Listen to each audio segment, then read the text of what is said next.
I'm Joe McMullen, Oil and Gas Marketing Director at AVEVA. I'm answering some of your most asked questions. No nonsense, no promotion. Today's question: what is the energy transition? The energy transition is a long generational shift in how the world produces and uses energy, not a sudden replacement of one fuel with another. It is the gradual rebalancing of the global energy system toward lower carbon sources while preserving the reliability that modern society depends on. At its core, the transition means reducing emissions without breaking the systems that deliver electricity, heat, mobility, food, clean water, and healthcare. Energy is not an abstract concept. It is a physical infrastructure built over decades. Pipelines, refineries, grids, power plants, vehicles, factories.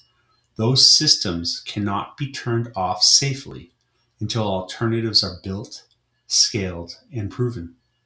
This is why the transition is evolutionary rather than disruptive.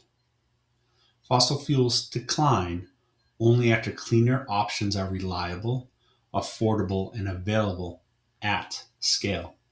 In practice, renewables tend to add capacity before they replace anything because demand keeps growing. Done correctly, the transition lowers emissions while improving resilience, affordability, and energy security. However, done poorly, it creates shortages, higher costs, and real human harm. Reliability, affordability, and human impact are not obstacles to decarbonization. They are the conditions that make it possible. Stay tuned for more videos where I answer your questions. And join me on Monday, March 30th on my Reddit Ask Me Anything. The link is in the video description. Thank you.